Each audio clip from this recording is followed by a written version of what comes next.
The massive doors of the Galactic Defense Station opened with a soft whisper, and Lieutenant Commander Lisa Kane stepped into the most important meeting of her life. Her black combat boots clicked against the polished metal floor as she walked toward the center of the room where a large holographic table waited.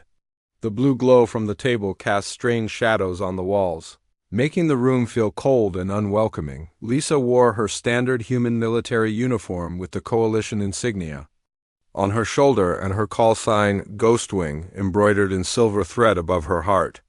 She had earned that name through countless battles where she seemed to vanish from enemy radar just when they thought they had her cornered. Her brown hair was pulled back in a tight bun, and her green eyes showed no emotion as she surveyed the room filled with alien commanders from 12 different worlds.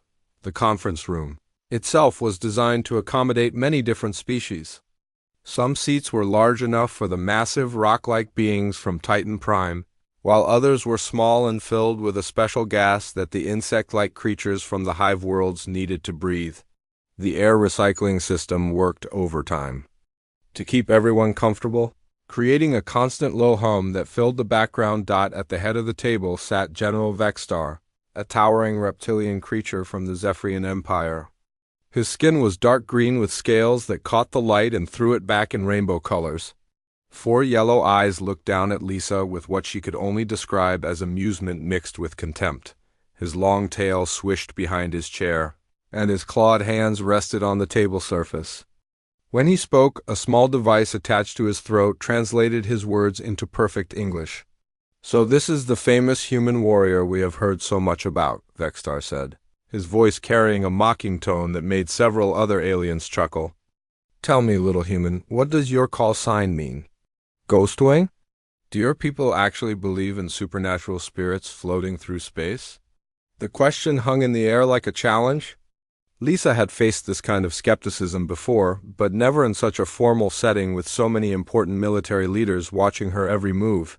She could feel the weight of their stares, each alien commander measuring her against their own ideas of what a warrior should be. Captain Ryan Brooks, the human diplomatic representative, shifted uncomfortably in his seat next to Lisa. His face showed the strain of 3 years of trying to prove that humans belonged in the Galactic Defense Coalition. Every time a human officer succeeded, it was dismissed as luck.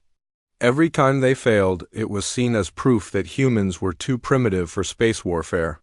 "General Vexstar," Lisa replied in a calm voice that showed no sign of the anger building. Inside her, call signs in human military tradition are earned through combat performance, not chosen for their appeal to other species. This answer only seemed to amuse the Zephyrian general more. His crest, a fan-like structure on top of his head, flared out in what Lisa had learned was their version of laughter. "Combat performance? Your entire species has been traveling between stars for less than 100 years. My people have been fighting wars across the galaxy for thousands of years. What could you possibly know about real combat?" The other alien commanders began to murmur among themselves. Commander Zethkri from the Crystalline Collective made a sound like wind chimes in a storm, which Lisa knew was their way of expressing agreement. The massive General Thok from the Stone Worlds slammed one of his 4 fists on the table, creating a sound like thunder that made the translator devices crackle with static. "The little human thinks she can teach us about war," rumbled General Thok in a voice that sounded like rocks grinding together. "My people have conquered 17 star systems using nothing but our natural strength and will to fight. What has humanity conquered except their own small world?" Lisa felt her jaw tighten, but she kept her expression neutral. She had spent years learning to control her emotions in situations like this. Getting angry would only prove their point. That humans were too emotional and unpredictable for serious military work. Commander Zarabel, Lisa's squadron leader and mentor, decided to speak up. "General Vexstar, with all due respect, Lieutenant Commander Kane has achieved a 97% mission success rate across 43 combat operations. Her tactical innovations have become required study material at the Coalition Naval Academy." The room fell silent for a moment, but then Vexstar's laughter filled the air again. "Against pirates and smugglers, he said dismissively. Against criminals and outcasts who barely know how to fly their ships in a straight line? Has your precious Ghostwing ever faced a real military force with trained soldiers and proper equipment? Before anyone could answer, an aide rushed into the room carrying a data tablet. The small furry creature from the Woodland Federation whispered something into the ear of Admiral Kesmora, the Coalition's supreme commander. The Admiral's tentacles changed color from blue to deep purple, which Lisa knew meant bad news. "Commanders," Admiral Kesmora announced, "we have received urgent intelligence from our scouts in the Kepler sector. The Hegemony fleet has been spotted at the edge of the system, and they appear to be preparing for a full-scale invasion." The mood in the room changed instantly. The Hegemony was the Coalition's most dangerous enemy, a group of warrior races that believed in conquest through superior firepower and ruthless tactics. Their fleets had been pushing deeper into Coalition space for the past 5 years, and every battle with them resulted in heavy losses. "How many ships?" asked General Vexstar, his mocking tone replaced by professional concern. "Our scouts counted over 200 vessels, including at least 6 dreadnoughts," the admiral replied. "The fleet is commanded by Admiral Kael'moth himself." A collective intake of breath echoed through the room. Admiral Kael'moth was a legend among the Hegemony forces, a tactical genius who had never lost a battle in his 20-year career. His preferred strategy was called the crushing vice, where he would surround enemy forces and slowly tighten the circle until resistance collapsed. "The Kepler sector has 3 inhabited worlds with over 50 million civilians," Admiral Kesmora continued. "Our main fleet is currently engaged in training exercises in the Outer Rim and cannot reach the sector for at least 72 hours. General." Vexstar leaned back in his chair, his 4 eyes studying the tactical display that had appeared above the table. "What forces do we have available for immediate deployment?" 68 ships total," the admiral replied. "Mostly cruisers and destroyers with support vessels. We are outnumbered more than 3 to 1. The silence that followed was heavy with the weight of impossible odds. Lisa studied the faces around the table and saw the same expression on each. 1. The look of commanders who knew they were about to order soldiers to their deaths. "Perhaps," General Vexstar said slowly, "we should consider a strategic withdrawal. Save what ships we can and evacuate the most important civilians." "And abandon millions of people to the Hegemony?" Captain Brooks asked, his voice sharp with anger. "Better to lose civilians than to lose the entire fleet," Vexstar replied coldly. "Dead heroes cannot protect anyone." Lisa felt something cold settle in her stomach. She had joined the Coalition because she believed in protecting innocent people, not because she wanted to be part of an organization that would abandon them when things got difficult. She looked around the table at these alien commanders who seemed ready to write off an entire star system because the odds were not in their favor. "General Vexstar," she said quietly, and every eye in the room turned to her. "I volunteer to lead the defense of the Kepler sector." The room erupted into a chaos of alien voices. Some commanders were shouting in their native languages, while others were making sounds that their translator devices could not interpret. General Vexstar's crest flared to its full size, and his tail lashed behind him like an angry snake. "Absolutely not," he said when the noise died down. "I will not allow a junior officer with no experience against real military forces to throw away what little fleet we have available. This is exactly the kind of primitive thinking that proves humans are not ready for serious warfare." Lisa stood up slowly, her hands resting on the table as she looked directly into Vexstar's 4 eyes. "General, with respect, you seem to think that because humans are new to space warfare, we do not understand how to fight. But we have been fighting wars on our own world for thousands of years. We know what it means to face impossible odds and find a way to win. This is not your primitive world," Vexstar snapped. "This is space combat against a superior enemy force commanded by a military genius. Your ghost tricks will not work against Admiral Kael'moth." "Maybe not," Lisa replied, her voice still calm, but with an edge that made several aliens shift uncomfortably. But I would rather die trying to protect those civilians than live knowing I ran away when they needed help. The room fell silent again, but this time it was different. Lisa could see something in the eyes of some of the commanders, not agreement, but a kind of grudging respect for her willingness to face certain death. Admiral Casmora's tentacles rippled with colors that Lisa had never seen before. Lieutenant Commander Kane, you understand that this would likely be a suicide mission? Admiral Kalemuth has never been defeated. 6 hours after the meeting with the alien commanders, Lisa Kane stood in the main briefing room of the UHS Valkyrie, her flagship for the upcoming battle. The ship hummed with activity as crew members prepared for what everyone knew would be the most dangerous mission of their lives. The briefing room was filled with 12 of the best human pilots Lisa had ever worked with, each one handpicked for their unique skills and ability to think outside the box, the holographic display. In the center of the room showed a three-dimensional map of the Kepler sector, with its 3 inhabited worlds glowing like jewels against the black of space. Kepler Prime was the largest world, home to 30 million people and the sector's main industrial facilities. Kepler Beta housed 20 million colonists and served as the agricultural center for the entire system. The smallest world, Kepler. Gamma had only 5 million residents but contained the most advanced research facilities in this part of the galaxy.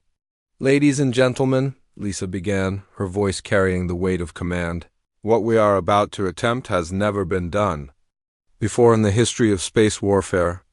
We are going to face a fleet that outnumbers us almost 4 to 1, commanded by an admiral who has never lost a battle in 20 years of service. Lieutenant Amy Foster, Lisa's wingman and closest friend, raised her hand. Ma'am, how exactly? Are we supposed to win against those odds? I mean, I trust you completely, but the math does not look good. Lisa smiled at the question. Amy had been with her through dozens of missions, and her direct approach to problems was one of the reasons. Lisa had chosen her as wingman. Amy, the math only works if we fight the kind of battle they expect us to fight. We are not going to do that. Intelligence Officer Jake Martinez stepped forward and activated the tactical display. The hologram shifted to show a massive fleet of hegemony ships arranged in a complex formation. The enemy fleet consists of 240 vessels, Jake announced, 6 dreadnoughts, each one capable of destroying a moon, 24 heavy cruisers with enough firepower to level a city, 48 destroyers, 96 frigates, and 66 support ships including carriers loaded with fighter squadrons. Lieutenant Commander Pete Jackson, Lisa's second-in-command, whistled low. That is a lot of firepower. What about their leader, this Admiral Kalemuth? Jake manipulated the display to show the profile of a massive alien creature with 6 arms and skin that looked like it was made of black metal. Admiral Kalemuth is from the Void Stalker race, known for their tactical brilliance and complete lack of mercy. He has commanded hegemony fleets for 20 years and has never suffered a defeat. His preferred strategy is called the Crushing Vice. Explain the Crushing Vice, Lisa ordered. The Admiral arranges his fleet in a sphere around the target area, Jake continued. Then he slowly contracts the sphere, applying pressure from all sides until the enemy has no choice but to surrender or be destroyed. It is simple, effective, and has never failed him. The room fell silent as the pilots absorbed this information. Lisa could see the doubt creeping into their faces, the same doubt she had seen in the alien commanders earlier. But she also saw something else, determination. These were human pilots, and humans had a reputation for finding ways to win impossible battles. Ma'am, said Lieutenant Tony Martinez, Jake's younger brother and one of the squadron's best tactical minds, what about coalition support? Surely they will send reinforcements.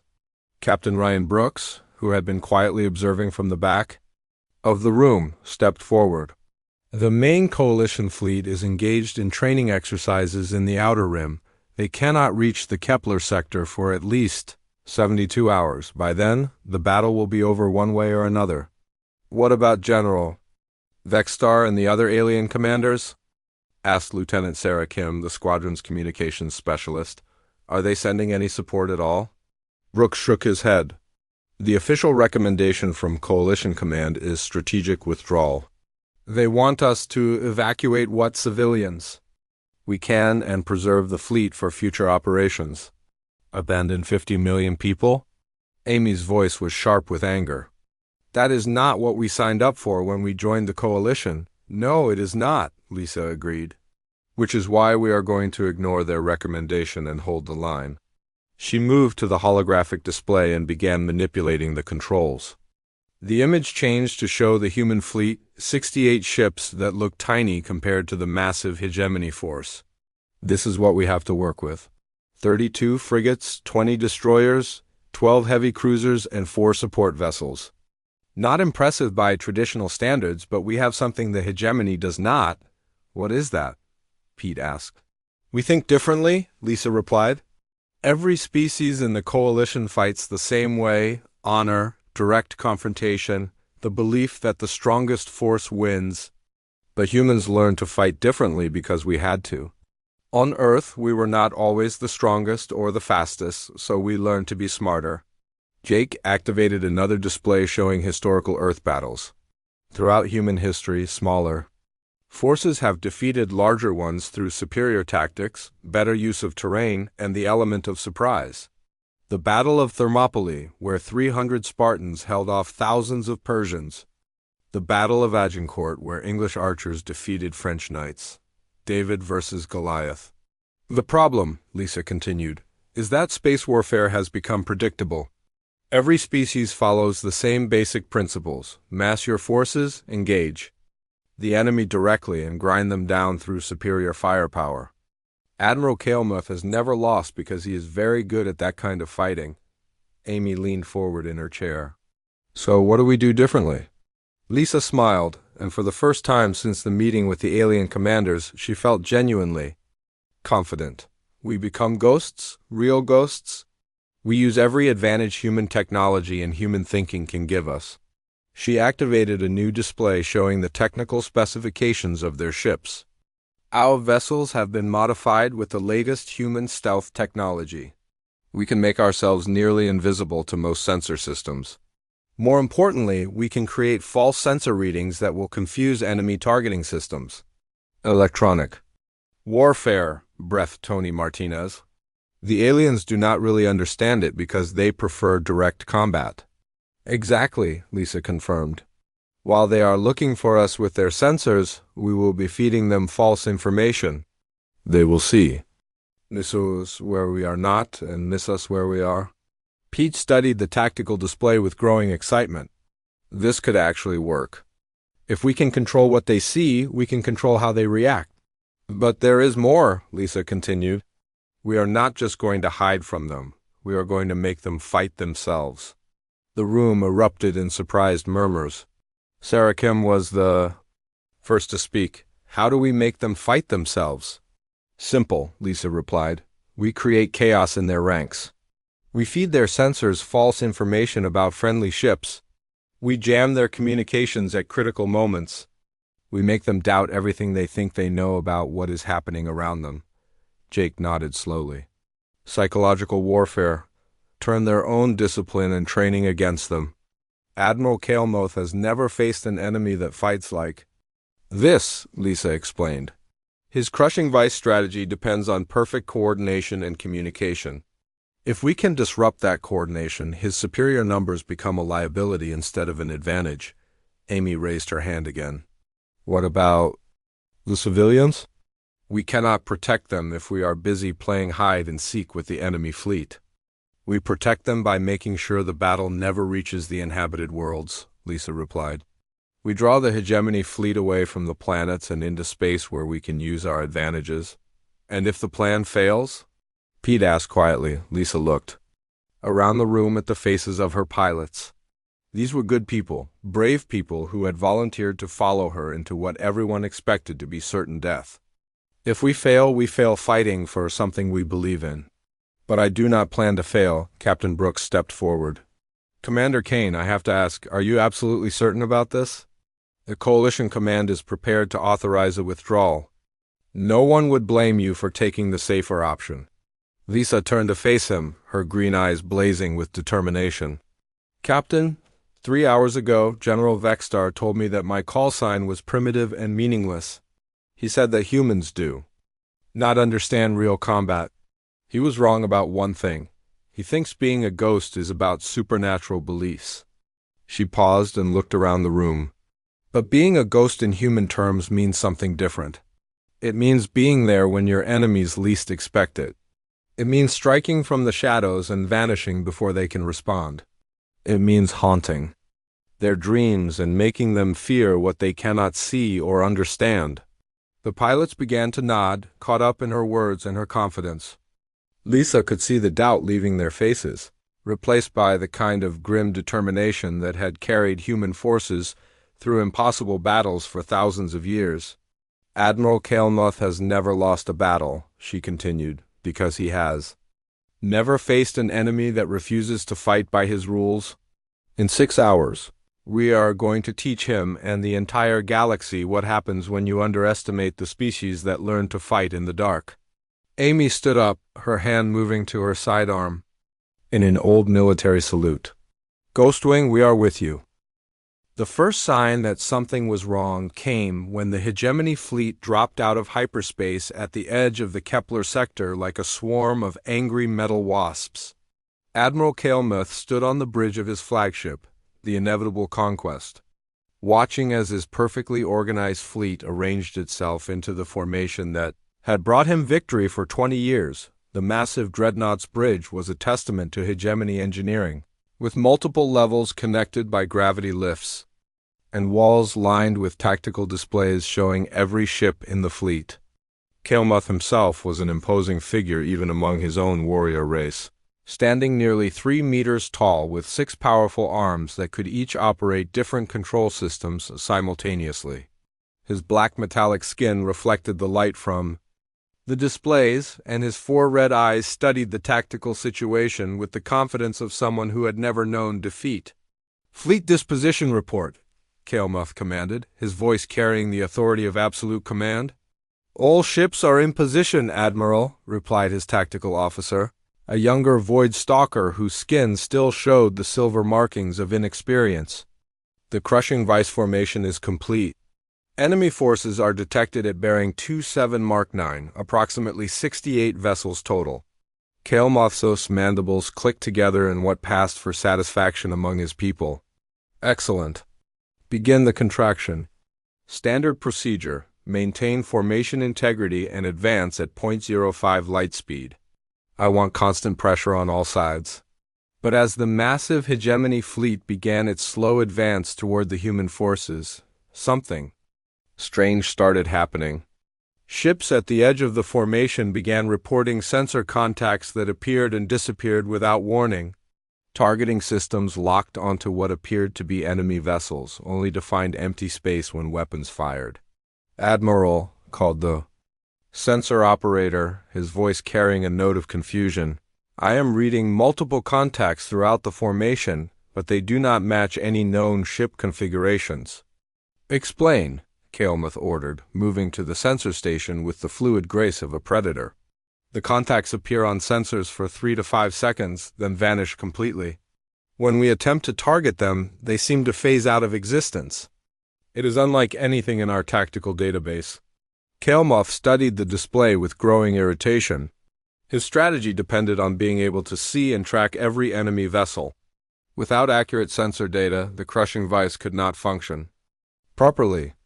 "Are these sensor ghosts? Equipment malfunction?" "Unknown, Admiral. All systems are functioning within normal parameters." On the bridge of the Valkyrie, Lisa Kane watched the enemy fleet's confusion with grim satisfaction. Her ships were scattered throughout the hegemony formation, invisible to their sensors thanks to advanced stealth technology that bent electromagnetic waves around their hulls.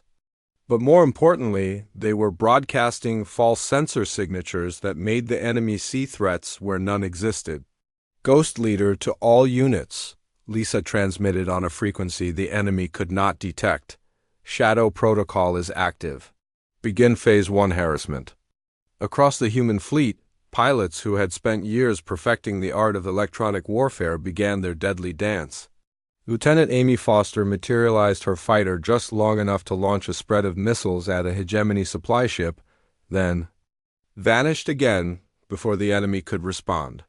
The supply ship exploded in a brilliant flash that lit up the surrounding space, sending debris spinning into nearby vessels. Contact! Enemy fighter at bearing 4-4-Mark-7, shouted a hegemony. Destroyer captain over the communications network. I see nothing, replied another captain. Are you certain? The supply ship Relentless is destroyed. Something hit it. Admiral Kalemouth felt the first stirrings of unease as reports flooded in from across his fleet. Ships were being attacked by enemies that could not be seen or tracked. Worse, his own vessels were beginning to fire on what appeared to be enemy contacts, only to discover they were shooting at empty space or, in some cases, at each other. All ships, cease random firing, Kalemouth commanded. Do not engage targets, unless you have visual confirmation. But the order came too late.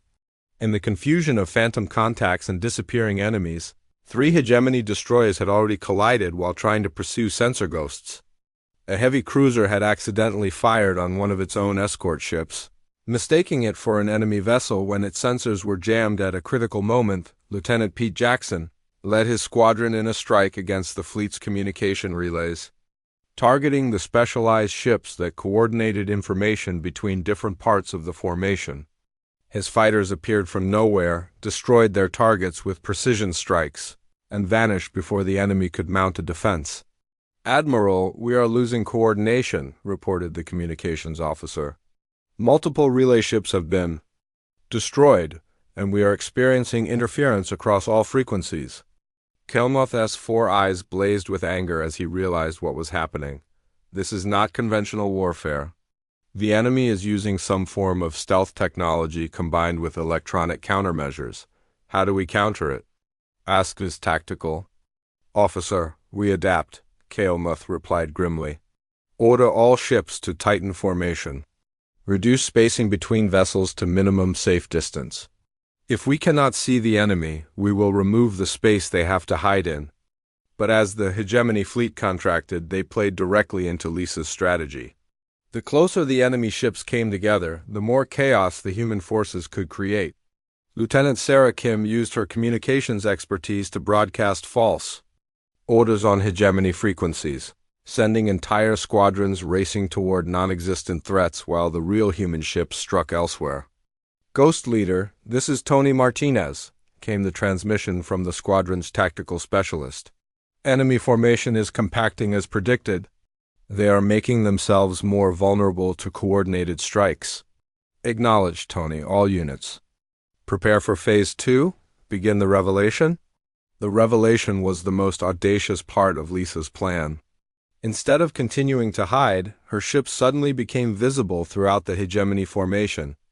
Every human vessel blazed to life on enemy sensors, their positions clear and their weapons charging for what appeared to be a final desperate assault. Finally, Admiral Kalemouth breathed, relief flooding through him as he saw the enemy fleet materialize on his displays. All ships, engage the human forces. Destroy them before they can escape. The hegemony fleet turned its massive firepower toward the suddenly visible human ships, pouring thousands of energy beams and missiles into the space where their enemies appeared to be.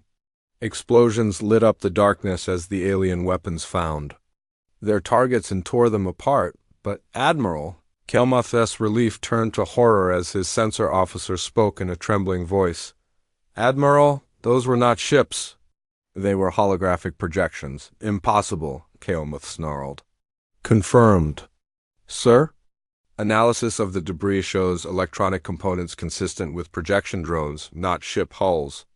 While the hegemony fleet had been destroying fake targets, the real human ships had been moving into position for their true attack. Lisa had used the confusion to slip her entire force through the outer defenses and into the heart of the enemy formation. Admiral, screamed the tactical officer. Multiple contacts inside our formation, real contacts this time. The Valkyrie and her escort ships materialized less than 1,000 kilometers from the inevitable conquest. close enough that Kael'muth could see the human insignia on their hulls through his ship's external cameras. But instead of targeting his flagship, the human vessels did something that violated every principle of space warfare he had ever learned. They ignored the most powerful ships in the fleet and went after the support vessels. Lieutenant Amy Foster led her squadron against the fleet's fuel tankers, sending massive explosions rippling through the formation as ship after ship lost the ability to maneuver.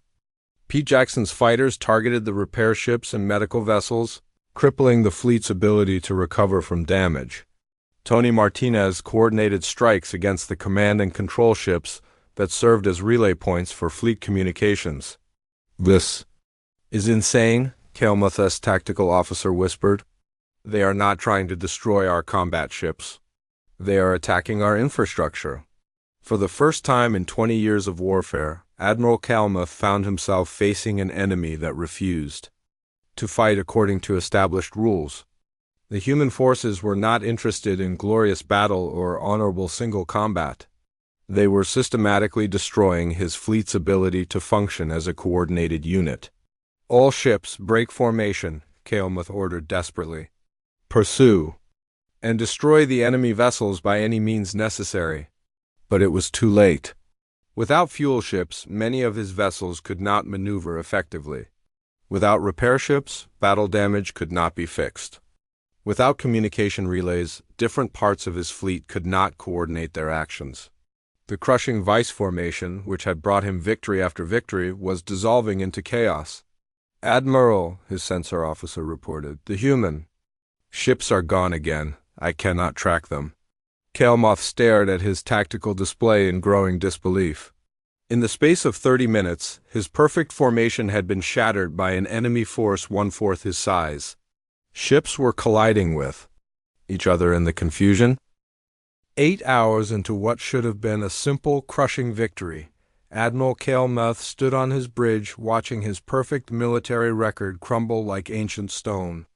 The tactical display before him showed a nightmare of confusion where his own ships were firing on each other while phantom enemies appeared and vanished like spirits haunting the void.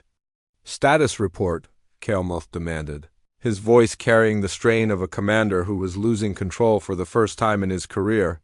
"Admiral, we have lost 63 vessels," his tactical officer reported, his silver markings now pale with stress. 47 of those losses were due to collision or friendly fire incidents. The enemy appears to be feeding false information directly into our sensor networks. "How is that possible?" Kael'muth's 4 eyes blazed with fury. "Our encryption systems are the most advanced in the galaxy." "Unknown, sir. The humans seem to understand our technology better than we do." The truth was even more disturbing than the tactical officer realized. Lisa Kane and her team had spent 3 years studying coalition ships and weapons systems, learning not just how they worked, but how they could be turned against their users. Human engineers had always been better at improvisation and adaptation than their alien counterparts, and now that skill was being used to deadly effect on the bridge of the Valkyrie. Lieutenant Jake Martinez monitored the enemy communications with growing satisfaction. "Ghost Leader, their command structure is falling apart. I am intercepting orders from at least 6 different admirals, all contradicting each other." "Perfect," Lisa replied, her fingers dancing across the tactical controls. "Amy, take your squadron and hit their eastern flank. Make them think we have reinforcements coming from that direction." "Understood, Ghostwing." Lieutenant Amy Foster led her fighters in what appeared to be a desperate charge against the Hegemony destroyer squadron. Her ships materialized from the electronic void, launched their missiles, and then split into multiple false sensor images that confused the enemy targeting systems. To the Hegemony forces, it looked like 12 fighters had suddenly become 48. "Admiral, massive enemy reinforcements detected on the eastern flank," reported a destroyer captain, panic creeping into his voice. Kael'muth studied his display with growing confusion. His intelligence reports had been clear, the humans had only 68 ships total. Where were these reinforcements coming from? How many vessels? "Unknown, sir. They appear to be using some form of multiplication technology." I count over 200 contacts, but they keep changing positions faster than our computers can track. What the hegemony forces did not understand was that they were seeing the same 12 human fighters reflected and duplicated by sophisticated holographic projectors. Each real ship was creating dozens of false images, making the human force appear far larger than it actually was. All ships on the eastern flank fall back to secondary positions, Kael'muth ordered. Prepare to engage the new enemy force. But as his ships moved to counter the phantom reinforcements, they left gaps in other parts of the formation. Lisa immediately exploited these openings, sending Pete Jackson's squadron through the weakened northern section to attack the command ships that were still trying to coordinate the increasingly chaotic battle. Ghost 2 to Ghost Leader, transmitted as his fighters slipped past the confused hegemony defenses. I have visual on their command cluster. Requesting permission to engage. Granted? Target their communication arrays first, then their sensor platforms. Make them deaf and blind. Pete's squadron struck with surgical precision, destroying the specialized ships that served as the nervous system of the hegemony fleet. Each communication hub that died made it harder for different parts of the enemy formation to work together. Each sensor platform that exploded reduced their ability to track the ghostly human ships. Admiral Kael'muth watched his tactical display fragment as more and more of his ships went dark. Red warning lights flashed across his bridge as system after system reported failures or damage. For 20 years, he had relied on superior coordination and overwhelming firepower to crush his enemies. Now he was learning what happened when those advantages were stripped away. Sir, we are losing contact with the 7th, 9th, and 12th battle groups, his communications officer reported. They are operating independently now. This is impossible, Kael'muth growled. No enemy force has ever disrupted our command structure to this degree. Admiral, his sensor operator called out, I am detecting massive energy signatures throughout the fleet. It appears the humans are preparing for a major assault. Kael'muth turned to study the sensor display, hoping to finally get a clear picture of what he was facing. But what he saw made no sense. Energy readings were spiking all around his fleet, but there were no visible enemy ships to account for the signatures. Where are they? He demanded. Unknown, sir. The energy signatures are coming from everywhere and nowhere. What the hegemony? Sensors were detecting was the activation of Lisa's final surprise, a network of stealth mines that her ships had been deploying throughout the battle. Each mine was designed not to explode but to create massive electromagnetic pulses that would disrupt enemy systems at critical moments. All units, this is Ghost Leader, Lisa transmitted to her scattered forces. Execute Phantom Storm, I repeat, execute Phantom Storm. Across the battlefield, hundreds of hidden mines activated simultaneously, sending waves of electromagnetic energy through the hegemony formation. Ships that had been barely holding together after hours of confusion suddenly found their systems failing completely. Navigation computers crashed, weapon systems went offline, and life support began to fluctuate. Admiral, we are experiencing massive system failures throughout the fleet, his engineering officer reported, his voice barely concealing panic. It appears to be some form of coordinated electronic attack. Kael'muth's flagship shuddered as its own systems were affected by the electromagnetic storm. Emergency lighting activated on the bridge as the main power grid struggled to compensate for the overload. For the first time in his military career, the Admiral felt something he had never experienced before. Fear. How are they doing this? He whispered, staring at the chaos around him. The answer came from an unexpected source. Lieutenant Sarah Kim, monitoring hegemony communications from her position aboard a human stealth ship, decided to enlighten the enemy commander. She hacked into the inevitable Conquest communication system and spoke directly to Admiral Kael'muth. Admiral, this is what humans call psychological warfare, Sarah's voice echoed through the hegemony flagship's bridge. You are not losing because we have better ships or more weapons. You are losing because you cannot fight what you cannot understand. Who is this? Kael'muth demanded. My name is Lieutenant Sarah Kim, and I am a ghost. We are all ghosts, Admiral. We exist in the spaces between your thoughts, in the gaps in your logic, in the fear that comes when your perfect systems stop working. On his bridge, Kalmuth looked around at his panicking crew and realized that the human was right. His fleet was not being destroyed by superior firepower, but by superior thinking. The humans had turned his own strength against him, using his reliance on technology and coordination to create chaos and confusion. "This is not how wars are fought," he said, his voice barely audible. "No," Sarah replied, her voice carrying a cold satisfaction. "This is how humans fight wars. We do not face our enemies head-on when we can strike from the shadows. We do not use brute force when cunning will serve better. And we never, ever fight fair when the stakes are this high." Lieutenant Tony Martinez chose that moment to lead his squadron in an attack on the inevitable conquest itself. The human fighters appeared without warning, their stealth systems allowing them to get within point-blank range before the flagship's defenses could react. "Admiral, enemy fighters attacking the bridge section." His tactical officer screamed, but instead of trying to destroy the massive dreadnought, Tony's fighters did something that violated every principle of space combat. They targeted the ships, external sensor arrays, communication dishes, and navigation systems. Within minutes, the most powerful ship in the hegemony fleet had been rendered blind, deaf, and unable to coordinate with the rest of the formation. "Sir, we have lost all external communications," the communications officer reported. "We cannot contact the rest of the fleet."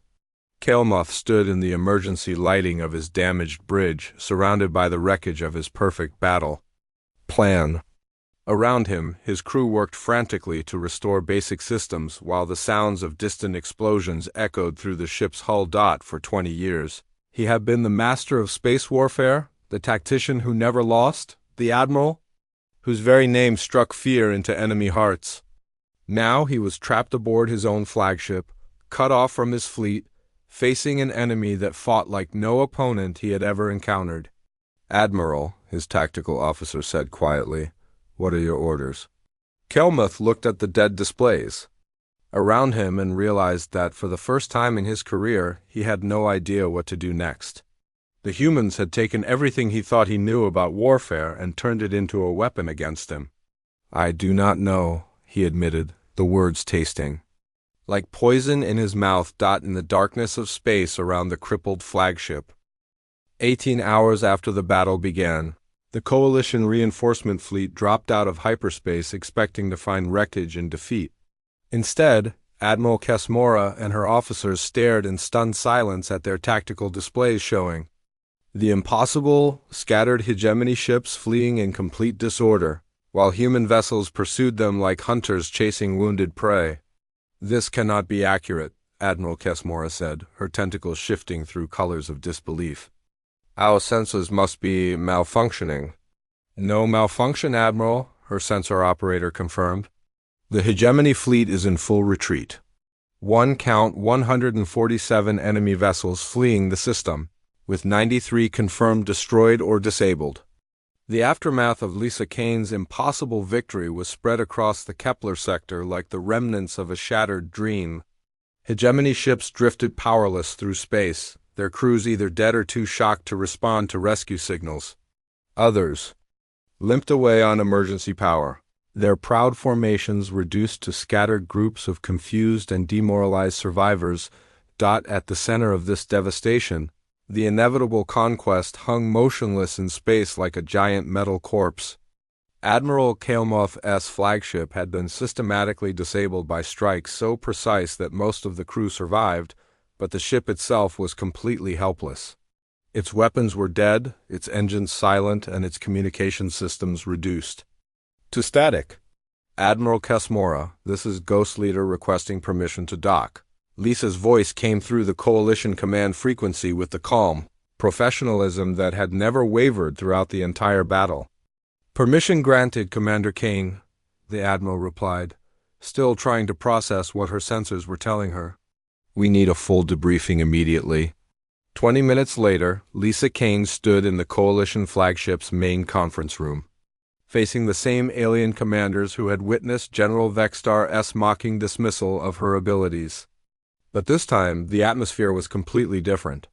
Where before there had been condescension and amusement, now there was something approaching awe. General Vextar himself sat in stunned silence, his four eyes fixed on the tactical display, showing the battle's progression. His proud crest lay flat against his skull in what Lisa had learned was a Zephyrian gesture of profound respect. When he finally spoke, his voice carried none of its earlier arrogance. "Lieutenant Commander Kane," he said slowly, "I owe you an apology. What you accomplished here defies everything we thought we knew about space warfare." Captain Ryan Brooks stepped forward with a data tablet containing the official battle report. "The final casualty count is unprecedented in Coalition history. Hegemony losses: 93 ships destroyed or disabled, including Admiral Kael'Math's flagship captured intact. Human losses: 2 fighters with minor damage, 0 fatalities." The room fell silent as the implications of those numbers sank in. Commander Zethkri from the Crystalline Collective made their wind-chime sound of amazement, while General Thok's massive stone fists clenched and unclenched as he tried to comprehend what he was hearing. "How?" asked Admiral Kesmora, her tentacles cycling through colors that indicated deep confusion. "Our tactical computers show that such a victory should have been mathematically impossible." Lisa smiled for the first time since the battle began. "Admiral, it was impossible using conventional tactics. But humans learned long ago that sometimes the best way to win is to change the rules of the game." She moved to the holographic display and began manipulating the controls to show the battle's progression. "Every species in the Coalition fights. The same way, mass your forces, engage the enemy directly, and grind them down through superior firepower." Admiral Kael'Math had never lost because he was very good at that kind of fighting.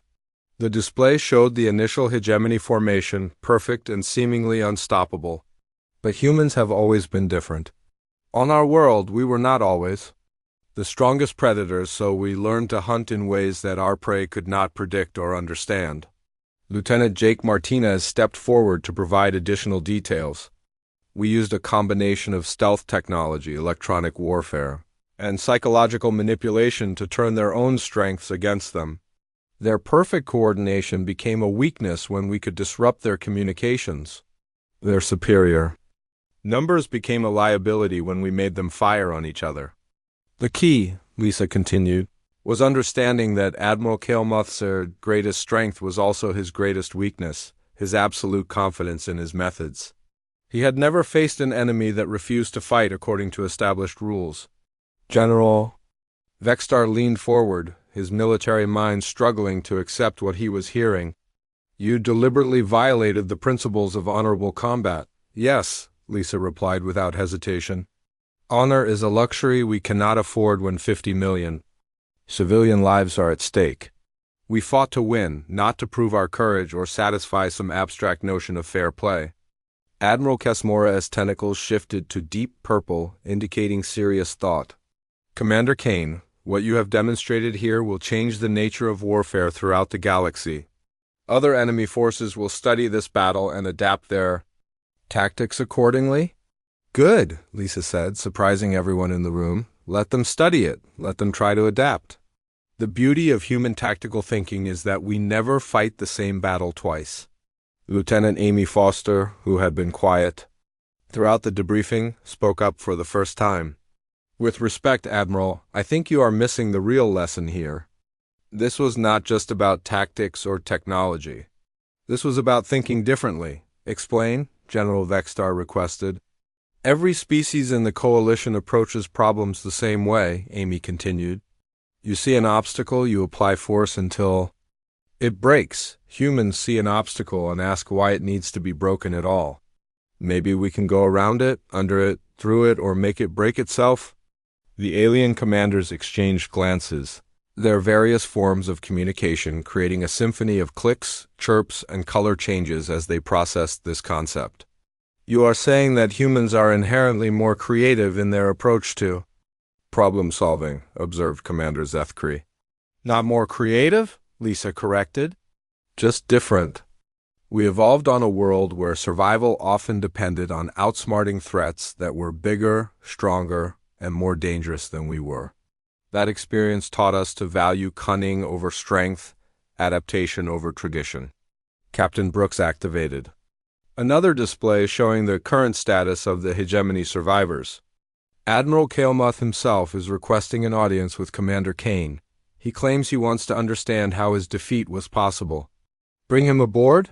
Admiral Kesmora decided. This conversation should be enlightening. 30 minutes later, Admiral Kael'moth was escorted into the conference room under guard. The proud Void Stalker, who had commanded fleets for 20 years, now looked like a broken shell of his former self.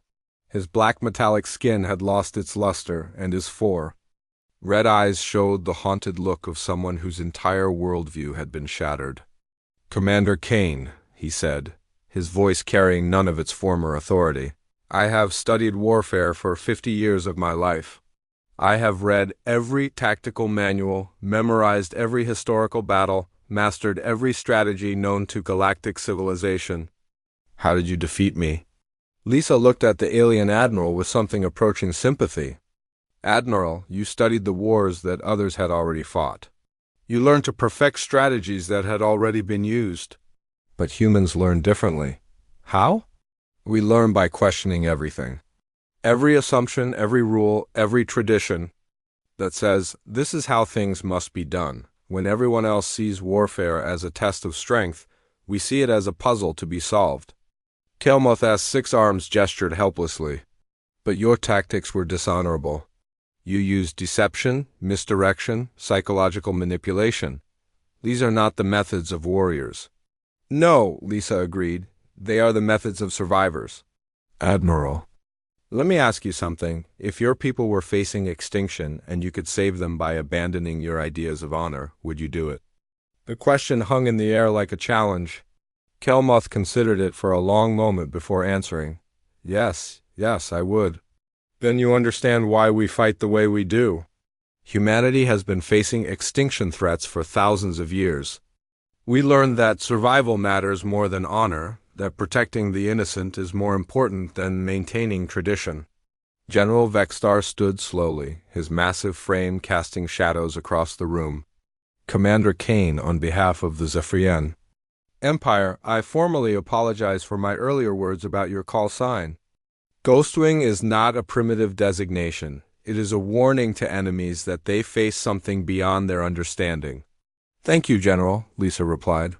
"But I hope this battle has taught all of us something more important than military." "Tactics. What is that?" asked Admiral Kesmora. "That diversity makes us stronger. The coalition works best when different species contribute their unique strengths and perspectives. Today, human thinking saved 50 million lives. Tomorrow, it might be Zephyrian honor or crystalline logic or Altarian patience that makes the difference." She looked around the room at the assembled alien commanders. Admiral Kael'moth lost not because humans are superior warriors, but because he faced something completely outside his experience. The real lesson here is that we should never